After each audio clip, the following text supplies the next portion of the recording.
Okay, this week I am very pleased to have someone who I consider a friend, someone I talk to every time I get a chance to talk to. It's Richard Devine. Is that how you say your name? It's Devine, right? It is divine. Because I have to say that like 50% of the people that I talk to say Devine, 50% say Devine, and so I just wanted to verify that. I've heard all variations, Uh, everything above. But it all works for me. I'll bet. Uh, Welcome, Richard. Thanks a lot for being on the podcast with us. Glad to be here. Thank you for the interview. Sure. With every podcast, so I always kick it off asking people to give us a little bit of their background. Why don't you share some of that with us? Well, let's see here.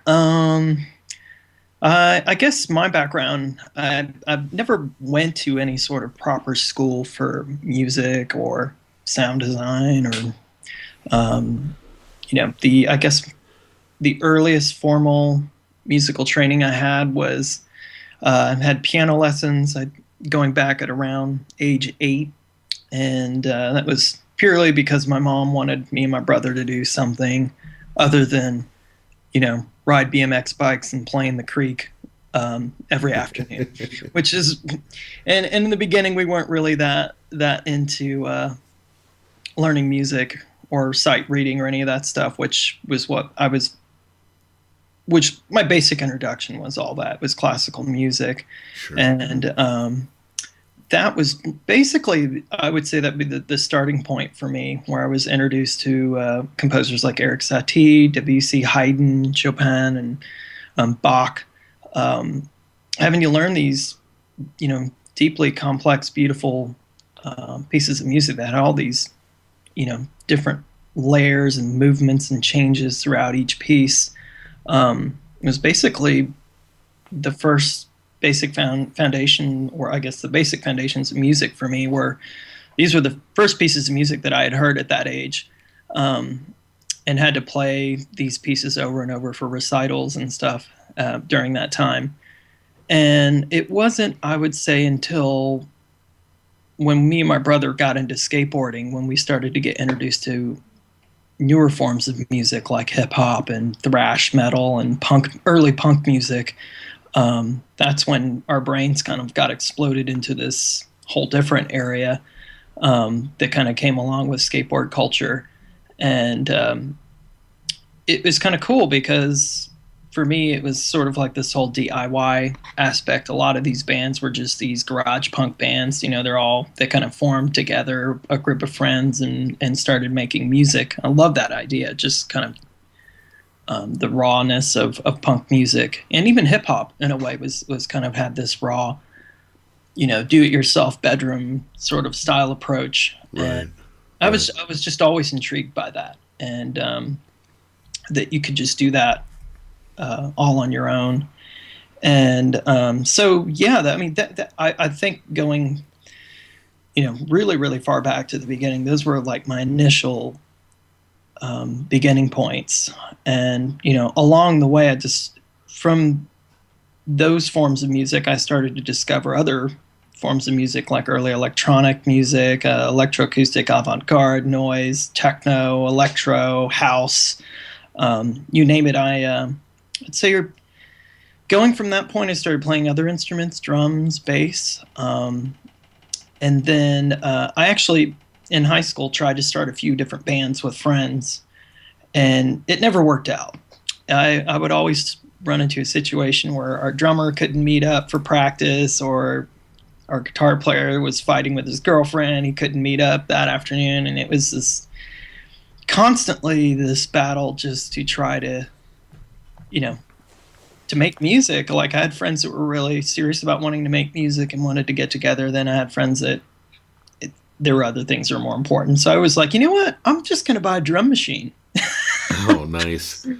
And so I started looking into buying other gear at that time, and at that same time I started DJing a bit. I bought 2 turntables, and this is probably, I was 16 years old when I got my first set of Techniques turntables, and started buying records. And here in Atlanta, there wasn't really a big electronic music scene back in the day. There wasn't a whole lot of people that were making this music. I knew of one or two other producers in the area. And When you say back in the day, what kind of time frame are we talking about? Are we talking about um, late '90s, early '90s? early 90s. Okay, I'm going to say between 92 and 93 is when I started to buy a lot of this stuff and start researching the stuff more seriously. And I'd say like 94 was really when I started to kind of seek out a lot of this stuff because I basically just wanted to build up a studio where I could make my own music and have all these machines do what my band wasn't able to do, like play all the parts and but as I started discovering more electronic music and I started to go out to parties quite a bit too during this period, going to raves. And I'm sure that word doesn't get used as much these days, but back in those days, we would find out about parties and travel out of state quite a bit, to right. Kentucky, the Midwest, where a lot of the early rave movement was happening, and go to these parties where I'd hear Richie Hawtin I know. play and Randy Garcia. A lot of these cool Chicago producers from Detroit. I was really heavily influenced by a lot of the music that was coming out of those areas, and like Detroit techno and the early electro scene, Juan Atkins and Drexia and all those things that were coming out at that time were just such a huge influence on me. I'd never really heard music. I'd never heard anything quite like it. It wasn't like they were making music that was, it was more music for your mind and your body that was just kind of taking you to a whole different place that, all the other records that I've been buying, which were more just kind of like cocktail music kind of Right, stuff. in comparison, right? In comparison, listening to a lot of specifically the Detroit techno stuff. I just love the cerebral, dark kind of quality. Hearing Jeff Mills for the first time was such a huge turning point for me. I'm still a diehard fan to this day, but I mean, just some of the things that he would do compositionally in a track and some of the places that he would take you and were just astounding to me. It was, like listening to music that was 10,000 years into the future and, had this really stark sort of sinister sort of vibe and almost like psychotic synth patterns and textures that were just, it just blew me away. I just never heard anything like it. And that was hugely influential for me. And then I'd say around another sound was the sound of acid, the sound of the Roland TB-303. And I had managed to get a few TB-303s and buy a lot of the early Roland equipment and was, that was one of the first forms of music I ever started making was acid music or acid techno, whatever people want to term it. And, of course, a lot of the Detroit producers were using those same machines, and I was influenced by a lot of that early stuff, that first generation of music that came out on Plus 8 Records. And there's just so much stuff. It was such an amazing time to be discovering all that. And so I would, travel back from these parties. Oh, go ahead. Sorry. Well, no, I'm channeling what you're saying because you brought up like Juan Atkins and Jeff Mills. I remember the first time I heard Derek May's work.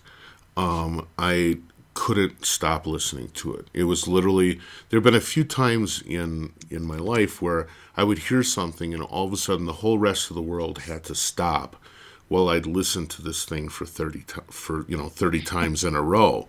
I mean, it was, you kind of said something about it being music from 10,000 years in the future, and I think that they were channeling that a little bit. Certainly Juan Atkins, had kind of this futurist vision, but all of that stuff, it just did seem, I mean, even more so than Kraftwerk, to me, it just represented a clear path to the future. And I think it's interesting that you kind of felt that same way about it. Oh, definitely. You mentioned Juan Atkins, like all the Model 500 stuff, and and I of course was listening to Kraftwerk and all of this stuff beforehand as well. And but I just love their take. It's just like futuristic techno sound, and I just pictured like Detroit, this like crazy metropolis, like producers that were, it just was a very mysterious, and still is to this day. It has a mystique about it that I love. That it's very alluring to outside producers who are not from that area, Right. and all of those guys, Juan Atkins, Kevin Saunderson, Derek May. I mean, they were just I was blown away just by that whole camp, and Right. and I still have all those records Do you? in my collection. Yeah, I hold on to them dearly. The Cybertron and all. I mean, there's just so many good records that they put out, and it just has like this nostalgic factor for me. And then I guess shortly after that, I accidentally discovered the music of Aphex Twin, which was kind of like a turning point for me in my career when I've coming from listening to all those different genres of music and DJing in high school. I was listening to quite a bit of industrial music as well. I was a big Neubauten fan, Skinny Puppy, and a lot of the Canadian industrial music, and Front 242, and I was a big Jack Dangers, and still am, big Jack Dangers Beat Manifesto fan, Right. and we're buying the Mindstream remixes EP, and there was an Aphex Twin remix on the EP, and I'd never heard of this guy before. I didn't know who he was, and I remember dropping the needle down on the record and being like, "Whoa! Listen to this crazy syncopated percussion, and like the hi hats and the just all the entire track, the drones and the pad and the way he did the arrangement just blew my mind. It was it was so different from everything else that I was listening to at that time, and it had a very futuristic, modern sort of feel to it that I hadn't experienced before with like an electronic rhythmic track, and it was just hugely. It just inspired me like nothing else at that point, and I was just like, I need to seek out everything that this guy puts out, so it's funny because I went and backtracked. I was like, oh, so he runs a record label called Reflex with this guy Grant, and they also put out other music that's very similar to this, that showcases other artists. So I basically researched at that time and started buying everything that they were putting out, and just everything on the label blew me away. It's where I made discoveries of Mike Paradinas and Luke Vibert and Psylob. These artists were doing such, and even to this day, they're still such forward-thinking music. I was just blown away. I mean, you look at, like, that's where I heard Square Pusher and some of these other artists that were, each one had their own personality in a way, but was so forward-thinking. Even at those times, the first few EPs that they were putting out on the label were just, in my humble opinion, were just like years ahead of everyone else. And I was just so blown away by all that stuff. So I was like, wow, this is the music that I would love to make and be a part of this sort of world. And that kind of began my earliest sort of experiments into that realm. I was like trying to, I don't know, just, that was the music that spoke to my brain the most. And, that's what I continued to start making. And that's still some of the stuff that I'm still inspired by to this day and continue to make or try to make. What's interesting to me is that this track, through sort of like your history of influencing artists, all kind of have one thing in common, which is that they would either work hard on coming up with very unique sounds and timbres, or they would take sounds that other people had sort of like dismissed as being too trite or too non-realistic, and sort of embraced that synthetic quality and ran with it. turned it into art, right? And I feel like if I, you know, if I would sort of wrap my arms around your work, I would say that that's very similar to what you do. You take sometimes what we would now frame as classic sounds, but twist them up a lot. You are also really active in sound design, kind of in a very unique way. You tend to, things I've heard you do, some of them are very aggressive, some of them are very are ambient to the point of being somnambulant. You have a really real breath, but all of this stuff tends to be really focused on pretty fantastic sound design. It seems to me like there's more to that than just these influencing artists. Have you always been kind of fascinated with sound and sound creation? Oh, I would definitely say, I guess when I first got a digital sampler, um, I was doing a lot of my music compositions with an Akai S3000, and it, when I got the sampler, that was like a big turning point for me because before that time, I was synthesizing a lot of my sounds and using analog modulars and drum machines and things that were pretty much fixed environments where you basically just, you had what you had in front of you, and that was about it. You could run it through effects or run one device into another device to get different sounds, but um, before that point, I had no way of incorporating outside sounds into a music composition. And when I got the sampler, it basically just opened the whole world up, so I could record anything. And that's exactly what I did. I went out and recorded everything underneath the sun, and just it was such a huge thing for me to be able to go outside and use my parents' garbage cans as the drums for my track, or go behind the Kroger grocery store and record one of the trash conveyor belt machines and use that in a music track. And the whole idea of just you know switching out what I would typically use for like a traditional analog drum machine and replacing all those drum sounds with all these weird found sound objects was huge for me. And it was interesting because at the time I got the sampler, I started to study more avant-garde music. I inherited a record collection from a friend of mine who was a synthesizer tech here in Atlanta, and he had this crazy, I think it was about 4 or 5 crates of records that I inherited from him.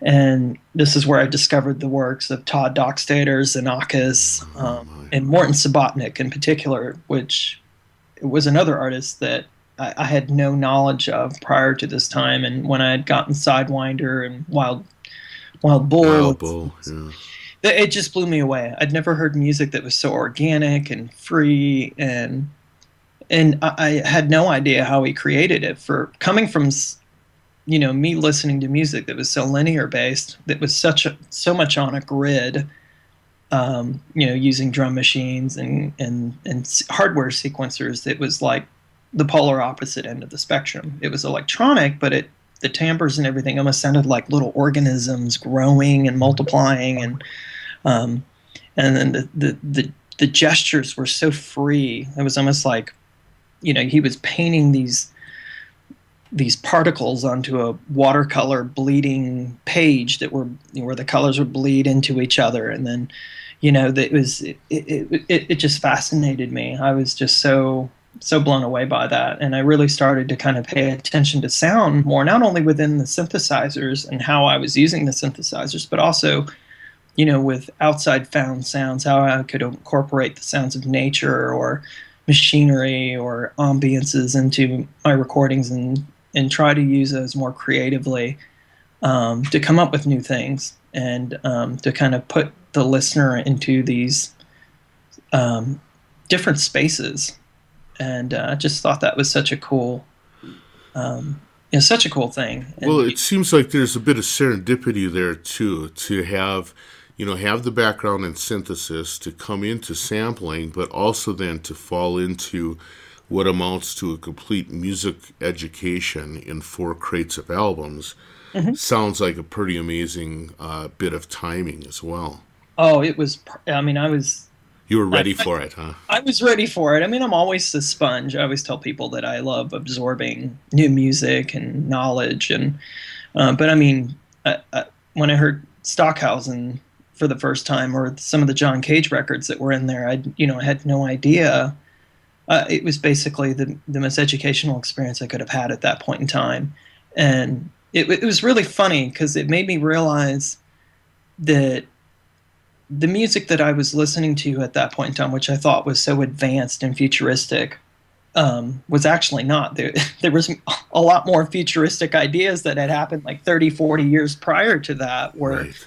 you have someone like John Cage who, comes from this completely different approach and with such radical ideas about what sound is and how sound affects people. Like I just was, I was just like, wow, I obviously need to do a bit more homework. Yeah, I have to admit though that John Cage, if there's an argument to be made for time travel, John Cage is like right on the cover of that book Oh, because he came up with such drastic things, and like over and over and over again he would absolutely. change things constantly and put the whole world on its ear.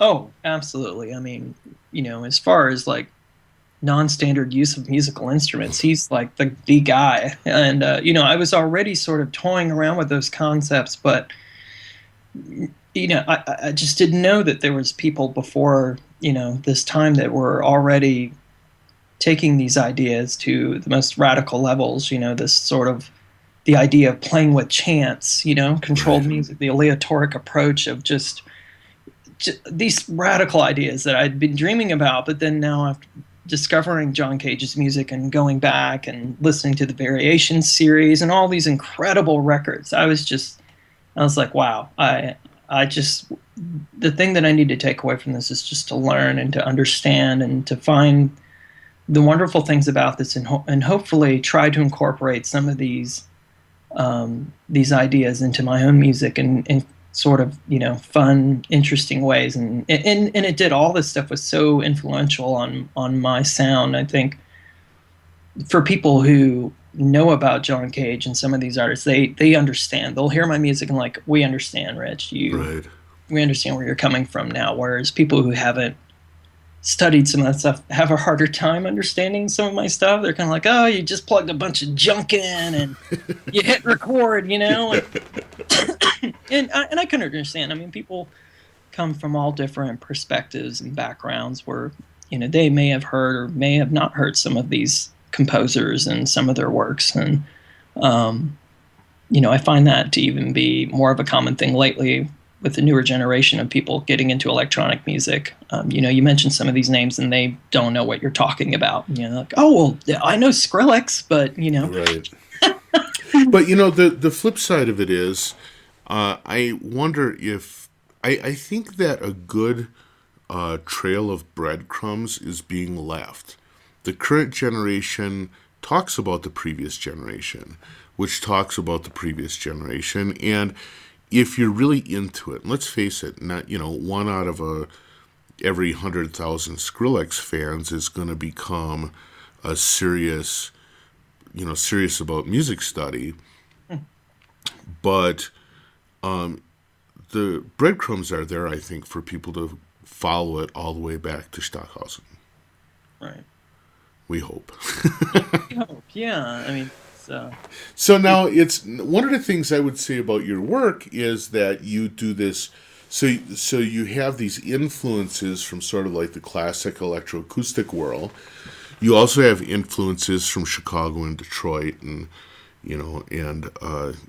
and London schools. You tend to meld them in a very interesting way, and it's led to you getting a lot of opportunity to do sound design commercially. mhm. Um, I am always curious about that as a gig. One of the things then in my podcast, I've talked to people who've done album releases, and one of the things I always like to talk to people about is When is an album release done? When do you feel like you're finished with a recording? And everybody has an interesting concept on how they can tell when they're done. I would think that sound design work, and especially if you're doing either sound design for a piece of hardware or if you're doing sound design for like a sample library, how can you tell when you're done? How can you not say, there's one more sound? Or conversely say, wow, I have way more sounds than how can you tell when you've kind of completed the job and produce something that's going to resonate with other people? That's a tough question to answer, because I struggled with that so many times with writing albums and working on music tracks that I've worked on some music tracks for months. I think the longest I've ever worked on one track was like 6 or 8 months, somewhere around there, where I was just going back and changing things and rechanging things again. And it's funny because when I first started making music, I made music with all hardware. Right. And you basically just played through your track, and you had to play it all in real time and hit record. So if you screwed up, you just had to re-record the whole track again. But then an interesting thing happened when I started making music with computers. I could perfect things and actually perfect every second, like control what happens at like a specific point in time within the track, where I could make some interesting transition happen or take the track into a whole different direction and with a whole different group of sounds. But in doing that, you're constantly working on these pieces of music where you keep changing things, you keep adding things, just because you can, and you can recall the piece anytime you want and work on it at a later time, which I found sometimes tracks would come together really quickly, in like 3 or 4 days, and then I'd have tracks where I would struggle for months and months, and they would be these dragged out, long, tedious processes that were just nerve-wracking. And so it's funny because with the technology, there's been points where I've spent too much time on a project where I had all these great sounds and I could have probably added more. And the company I was working was like, Richard, we have to turn this in. We have to release something, and they've given me a hard deadline to get everything in. So I would have to tell myself, okay, well, I've only got X amount of time. That would basically be my end point for, my cutoff point to turn in stuff. And that also went with record labels too. They would always give me, a due date to turn in a remix or turn in an EP or an album of songs. And so, it's good. I work better when I have deadlines, because if I didn't have them, I'd be, endlessly, tirelessly working on the tracks for an eternity. And so it's good that I have those, because I'm one of those people that will constantly keep changing or tweaking things or find a better sound here. I'm always one of those people that thinks that they can improve, improve a piece. I think that's a better description. That Sure. Now, what's interesting is that I have had I and many people, but I've had the opportunity to see you play live, which is almost the exact opposite experience, where sound design or album creation can be, can feed your obsessive nature when it exists. A live performance is you putting it out there and letting it rip. How do you kind of balance your desire for sort of like specific sounds and specific results in a recorded situation with doing live performance? Yeah, that's interesting, because I'm actually trying to break out of my old computer bad habits. Right. It's this attachment to being able to change things and all that business. And when I was talking about this new sort of revolution that's kind of come around again for me using modular synths, that's kind of, I've been forcing myself to use them not only in the studio and not only just for sound design projects, but now for live performances. And over the past 2 years, I've been slowly sort of kind of fine tweaking this live rig that I have, which is a Enclave 12U Eurorack case. And I keep switching modules in and out of it, but Of course you do, because that's what we do. it's just it don't. That's another place that never ends either. And for me, the thing that I've been loving about the modular stuff is there's no attachment to anything. You store anything. You can't, even if you make patch notes of a particular patch, and reproduce that patch, you will never perform that patch exactly the same way, because there's just so many different factors that come into play that can change the way the patch sounds entirely in a split second. One module could shift the whole timing, could shift the speed, the nuance of how how far shifted in time. There's so many little things that can affect what happens. You never can really, you can't really grab onto the fact that you're ever going to get anything ever again. That one performance you do is the only one that's ever going to be like that in that moment in time. And I just love that idea. I love that I can't fall into my old habits. It's basically just live in the moment. You're riding that fine line of absolute horrible, brilliant performance. It could go either way, and it's all based on what you're doing and what your brain's thinking at that split second. And it's such an exhilarating, ballsy thing to do, I guess is the best way to describe it, because you really don't have any fallback plan. You don't. Well, I often think I've been really influenced in my performance stuff by my work with a local dance company, and one of the heads of the dance company, this guy named Jim Levita, is a strong proponent of risk being important as part of performance. That if your performance has no potential for error, it also has no potential for excitement. And conversely, if your setup, if your system, whatever system you're using to do a performance, if it has a lot of variables, risky variables, and when you're working with dancers, it's all risk, right? Oh, I'm sure. Because dancers are risky people, just period. But if you have a lot of risky variables, the opportunity exists for failure, but it also exists for something unexpected and exciting. And I've really come to appreciate that view. And it sounds like that's what you're pushing yourself towards as well. Absolutely. Yeah, and I completely agree with him in that, that whole element of risk is what makes it so exciting, because it's going to force you to do stuff that you wouldn't normally do, and you won't fall back on your old habits.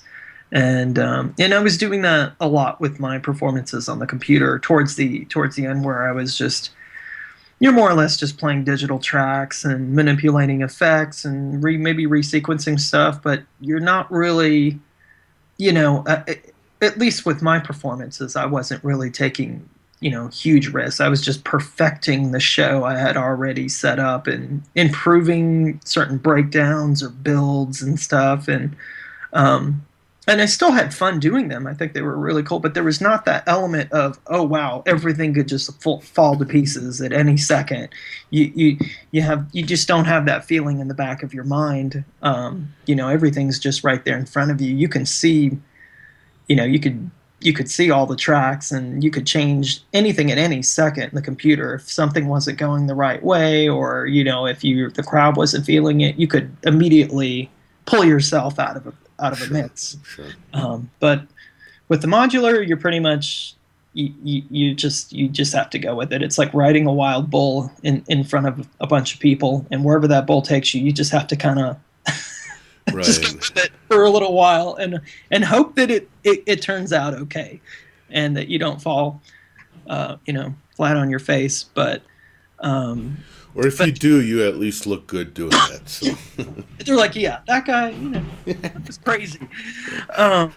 But yeah, just I love that, and even recording lately, I love that where I just, there's no attachments. There's nothing that you can, really um, get too comfortable with. It's all an experiment in a way, and to see what you can get out. I always make this. I've made this description in the past, but it's almost like when you create a really cool patch, it's like you have this just really interesting sort of it's like you've captured this electrical sort of little ghost, this little electrical spirit that's just kind of living for that 1 second within this interconnected patch network of cables that's sort of floating between all these different modules. And it's just kind of how you channel and shape that little electrical organism that's floating and record that little organism.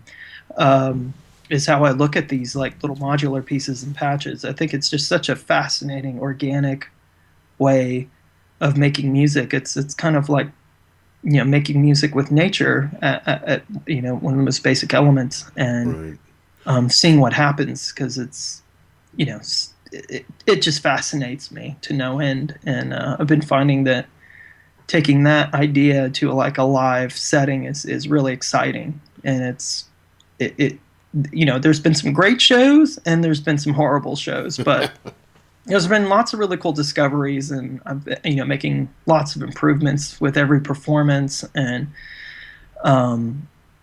it's just been a great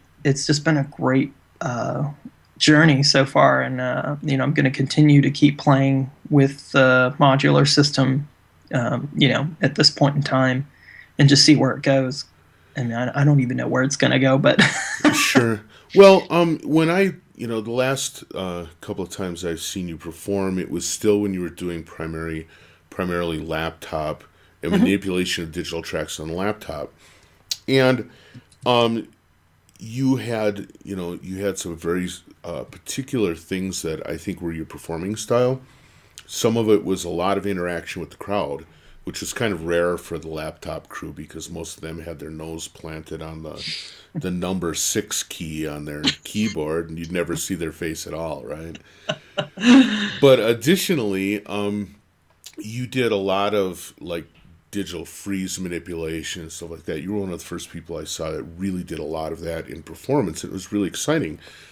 Have you brought any of that with you into the modular? Do you still like have a computer with you that you're using for effects, or is everything purely hardware now? no, I completely all hardware based. I had made sure that I really wanted to be anti-computer. I know that sounds funny because a lot of people that know me were like, "Rich, you've been doing computer performances for a decade. To hear you say no computer, it's just that they found that shocking." And it's funny because a lot of the videos that I've been posting up on my Vimeo channel of some of my modular patches, I actually put a little note in there saying that the patch was 100% made with the modular. No computers or drum machines were involved in making the patch. I'm trying to let people know that I'm trying to make a different move and see what happens without the computer, and not be attached to using it, even though it's an extremely powerful machine, and you could pretty much do anything you want with it. I'm really trying to focus and explore all of the options and possibilities of using just a modular synthesizer. There's lots of challenges to it, and I'm trying to find, like you were mentioning in my computer performances, where I would use, specific plugins and controllers, whether that be like a lemur or a keyboard controller. I've used so many different ones over the years, and I think you might have been referring to. I used a lot of the GRM plugins. I was a big fan of the GRM, and Right. and I used a lot of the Cycling 74 stuff, Pluggo and Max and Reactor, and there was just everything that I could get my hands on, I'd be using in a show. And with the modular stuff, I'm taking that same approach. I'm trying to find all the most interesting processing and sound generation modules and put them into a configuration that would make a really fun, spontaneous performance that would sonically be similar to what I might have done in my laptop performances, but using analog circuitry and some digital oscillators and controllers. This is sort of like Frankenstein, mishmash of different modules to kind of make this sort of strange new incarnation of what I was doing digitally with the laptop. And cause it's funny, I had a lot of friends message me, and it's like they make this comment. They're like, "Rich, we find it really funny that you're making music with these analog modular systems that sounds like the music you made with a computer in 2001." Right. Well, I was just going to say that I think your approach is interesting because so often when I see people take their first dive into a modular system, they'll get a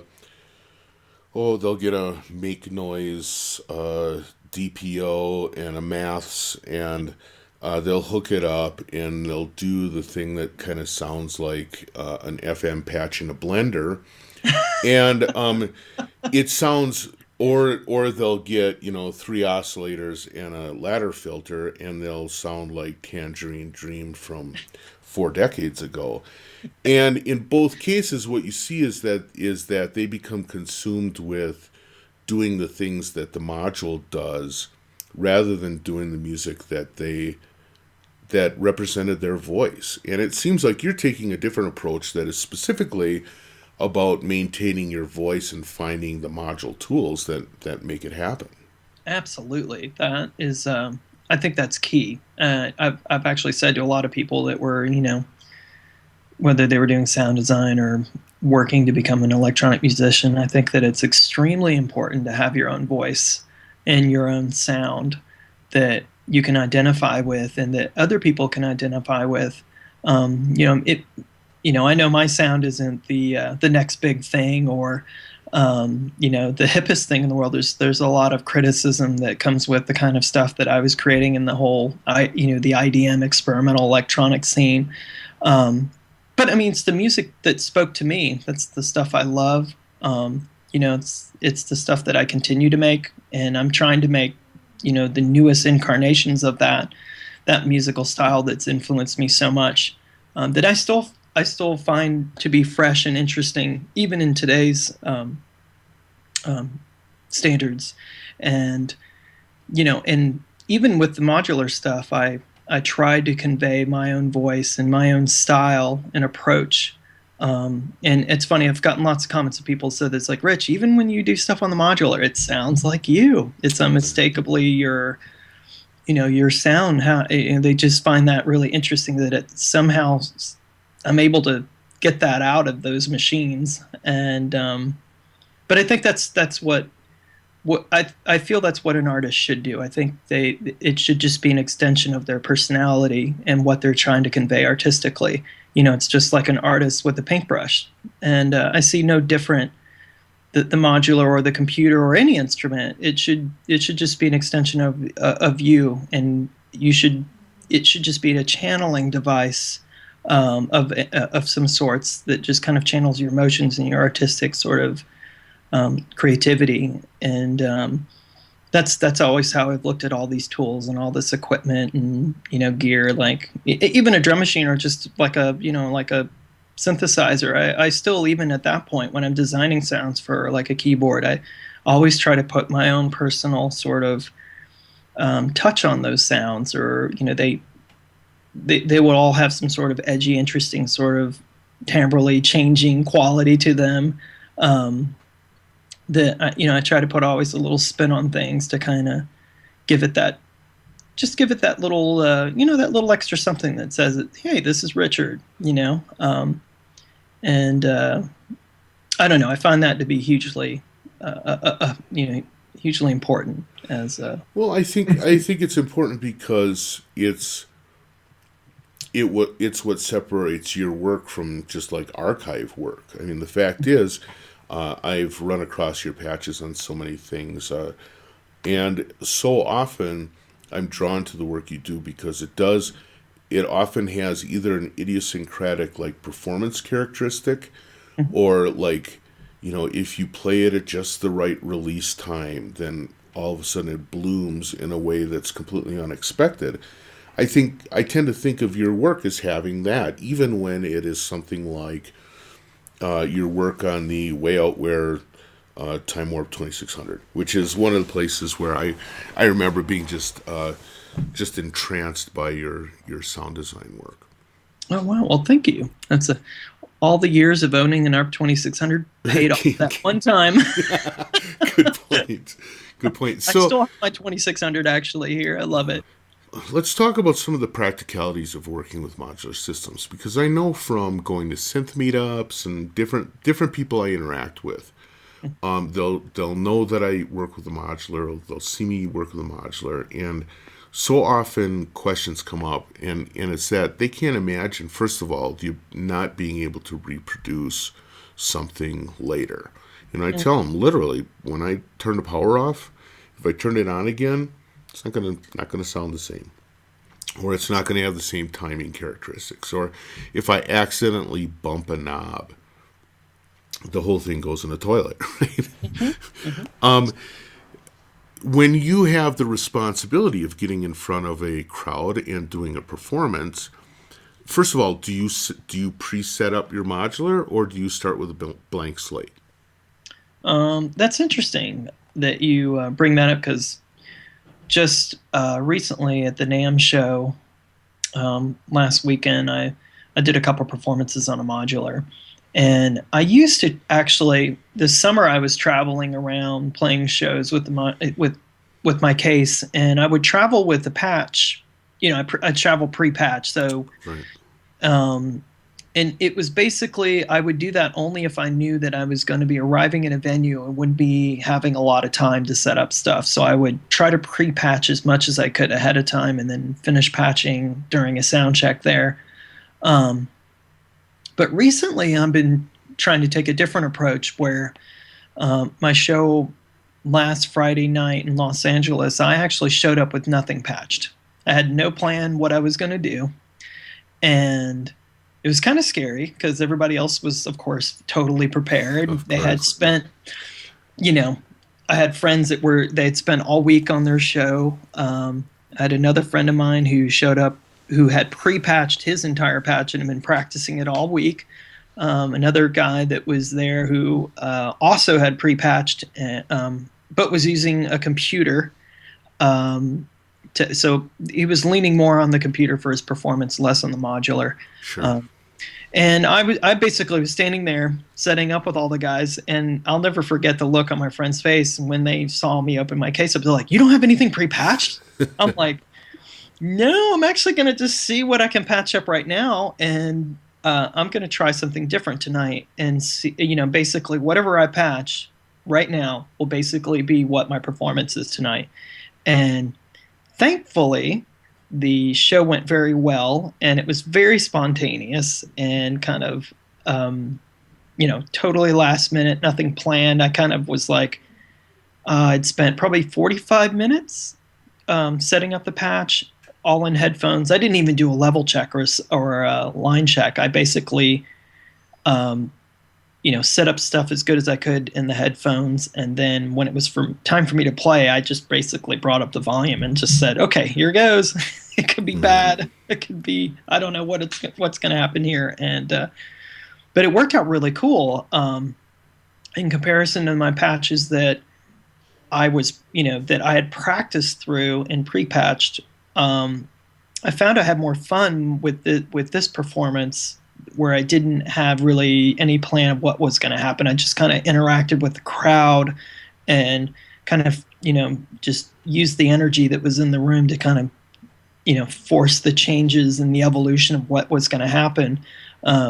Whereas when I pre-patched, I kind of had like this pre-set up set of events that I had in my head that would happen at certain times and would evolve over time. Right. And I did that a couple of times over the summer, and that approach worked really well too.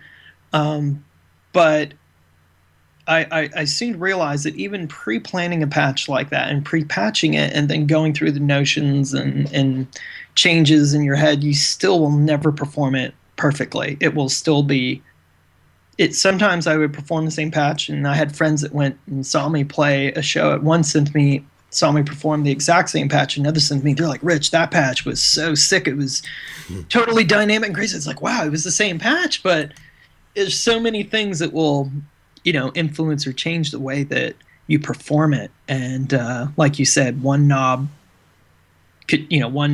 accidentally being nudged the wrong way will shift the whole thing into a whole different direction and change the sound completely. Right. And because of that, the nature of the environment that you're working with, you could just I'm starting now more and more to let go of the idea of like the pre-patched come up with the pre-perform something. I'm liking the idea of just patching from scratch with a loose idea of what you want to do, and then just kind of make everything happen and work with the energy of the crowd, and focus more on that than the performance and the tools that you have right there and make it all happen, rather than trying to play a patch perfectly all the way through that you have in your mind. Sure. So when you're creating patches on the modular, do you tend to think of them in like little subunits, or do you tend to think of like a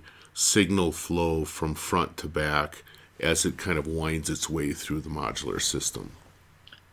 I would say the second half. I think more about the signal flow of things. I have more of the classic approach from just, I've been using. I would say I was like the first generation of using the modular stuff. I had the EML 101, the AKS Synthy, and the ARP 2600, the 2500. The first time the analog revolution sort of came around, people were starting to buy this stuff up. I started buying a lot of the early stuff, and some of the semi-modular, since like in particular the 2600, which was a hugely influential synth for me. I always just kind of looked at the signal flow from left to right. You start off with your noise sources, your filters, your envelope generators, and your VCAs at the end. And I still kind of keep that sort of classic signal flow, sort of idealism when I approach my system. Like I put my sound, I configure my sound sources and my signal generators and all that stuff in a very similar fashion. Where if anyone were to look at my performance system, a lot of the clock generators and EG generators and all that stuff that's shaping and clocking and pulsing the sounds, I keep those on the edges, the left and right side edges of the case, where I can tweak them really quickly. And then all the sound generation tweaking stuff I kind of situate towards the middle of the case. And then, I typically will put my mixers over to the right as like the final output of everything being mixed into a system or into a digital recorder. And so I still kind of situate things in like a more of a classical way, and I think that still carries through even today, even with my more modern Eurorack setup. Sure, that's because of practice. That's the way your brain works. Mm-hmm, that makes exactly. sense. Yeah. So one of the things I remember from your performances, and certainly from listening to your releases, is that you also spend a lot of time like tweaking effects. What do you use with a rig like this? What do you use for effects processors? Are we referring to effects processors in the studio or in like outside for show? Either or, just mostly when you're working with the modular, how do you affect it? Since you're kind of going in the direction of the anti-computer, particularly, I guess we're talking live, but even when you're just playing with ideas in your studio, how do you keep that same approach when you're working with effects? Well, it's interesting. I use a host of different processing modules. And let's see here. Let me think about my case, the way I have it set up. And that's a combination of, I like using recorders. Like I use the Modcan CV recorder and the Phonogene by Make Noise. Mm-hmm. And I love using stuff where I can record a piece of audio, pitch manipulate it, granulate it, chop it up, record CV too as well. CV and audio with CV record. The mod can's really fun because I can record up to 4 minutes of audio or 2 channels of audio, and I can record 2 channels of CV and play that back and CV control that, so you could get all kinds of strange audio iterations and fluctuations with stuff that's going into that module. And I also use some of the Mongo stuff, the DO, which is a dual delay line module, which is really fun. Super precise.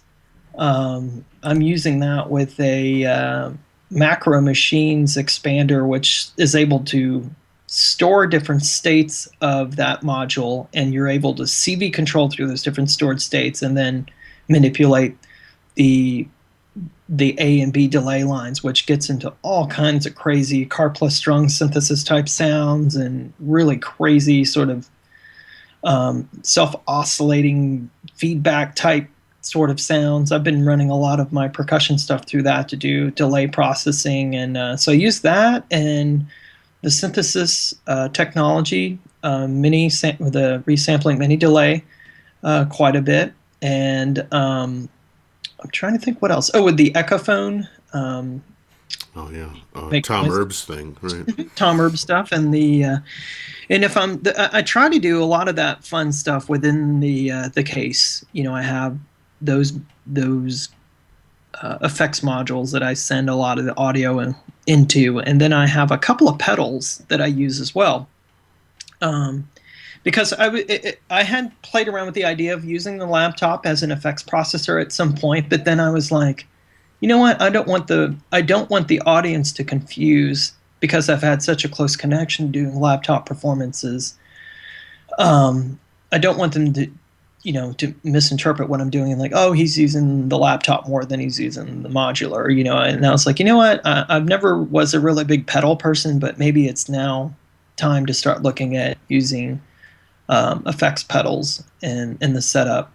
And I've been having a lot of fun with that. I've used the Strymon Big Sky and the Blue Reverb, the smaller one, and the Timeline delay pedal, and quite a few of the Eventide pedals, Space, which I actually worked doing some of the sound patches for. It's a great pedal.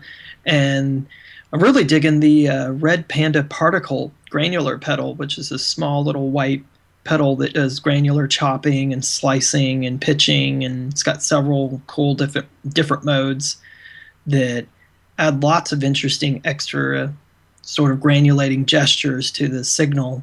And the fun thing that I like to do is I'm running an IntelliGel Mutamix or Mutagen mixer that allows you to switch, which output you want. You have an A, B, and C, and you have these switches where you can just send that signal to wherever you want. So I route 3 different pedals, and then I basically play the switches. So the signals will go through different. One may be processed in more of a granular fashion. One might be thrown into different reverb. One might go through a different delay, and that in conjunction with using all of the Eurorack delays and pitch shifting that I've already going on in my case, it gets pretty crazy pretty quickly.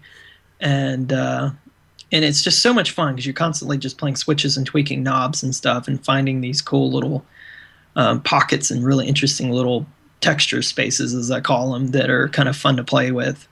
And I love it. There's it's been a lot of fun, and you have a lot of room to kind of drastically change the texture of everything really quickly with all that stuff, even though it's not a computer. Right. Well, that's interesting that how you're actually playing, how you've integrated the modular or the effects into the modular. Even in the case of using pedals, it sounds like it's still getting patched into the modular system so that you can control it from within that environment. That sounds really cool.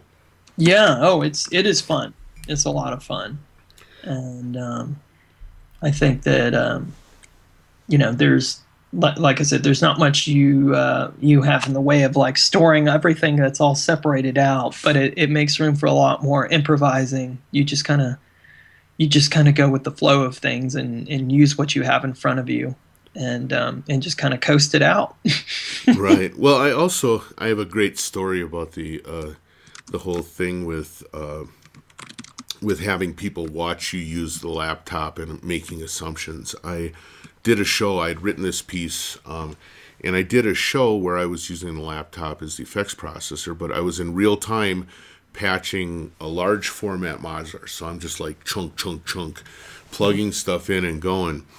And a couple of times, there was this one time in particular, I had just the right little FM ratio and just the right little quantized noise sequence, and it just made this beautiful little meandering melody, right? It was just magical. And when I was done, I had a number of people come up, and they all kind of like pointed to this one point in the performance where it just went like really beautifully perfect.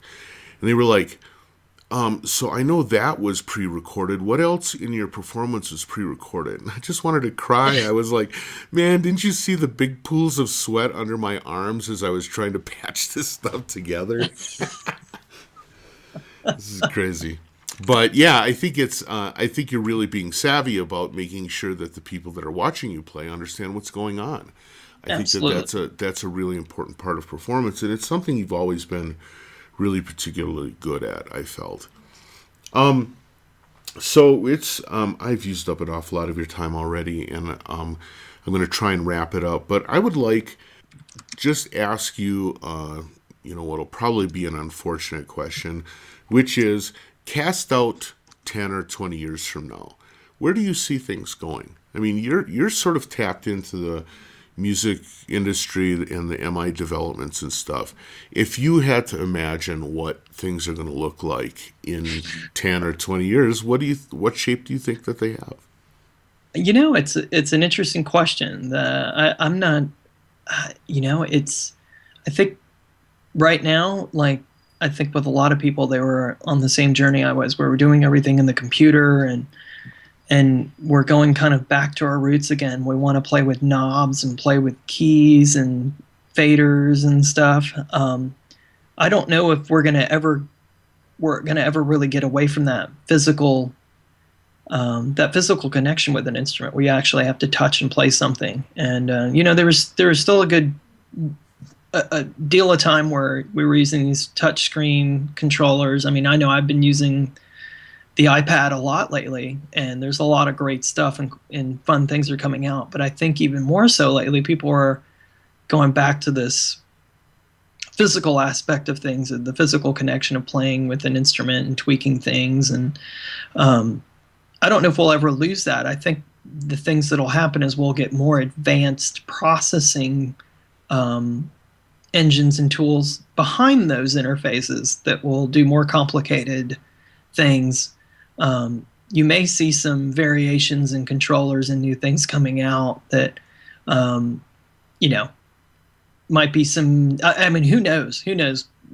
Years down the road, what someone will come up with and where the shift will change. But I think people are still going to want to play and plug stuff in and tweak knobs and those sort of things. I think that the things that we'll see is just the microprocessor get much more powerful and smaller, so that we'll be able to do more advanced synthesis and processing these hybrid digital control modules that control analog circuitry. You'll be able to do much more complicated things, but I think that the interface will still be just as fun, because I think I don't know if I would change that much at this point in time. I think things are already they're heading in a really interesting direction, and that the only place that we could really go is just more advanced processing, doing more complicated synthesis and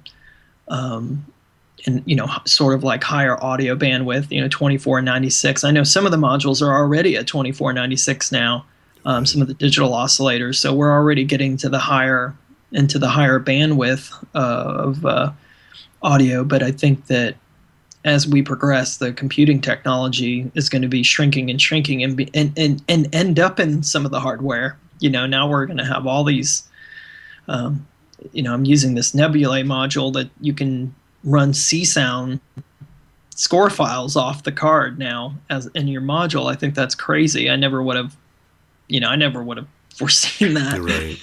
And but I think we're going to see a lot more of that. I think 10 years from now, that's we're going to just see some extremely sophisticated digitally these little digital playground modules that will do really sophisticated things, but it'll still be a fun playground. I think that the playground aspect, I always say that, the CV playground where you can play and plug things in and control things with CV, that's always going to be there. I just think it'll get crazier what your controlling will be. So right, yeah, that actually makes a lot of sense, and I do think that you hit something really strong on the head, which is that the use of knobs and cables and CV control and all this stuff has brought an aspect of play back into the game, and now you're seeing companies like Roland and particularly Korg with the Volca series and stuff really embracing that, the enjoyment of playing as much as the sound design aspects of it, and it's a pretty amazing and, to me, enjoyable direction. So, Richard, thank you so much for your time. This was a fabulous interview. Yeah. And it was great to get a chance to talk to you again. Oh, absolutely. Well, I mean, like I said, thank you so much for featuring me. I'm, honored to be talking with you again. And we've known each other for, we go back a yeah, I think the first time I actually talked to you on the phone was when we were two knuckleheads on the Analogue Heaven list, and right. I was selling an Oberheim that you were interested in buying, and we could never come up with a deal, but we talked for hours back then. So definitely, it's so cool that we still remain friends. Yeah, to keep that connection. Yeah. Well, thanks again so much. It was fantastic talking to you, and have a great day. You too. Thanks. Bye.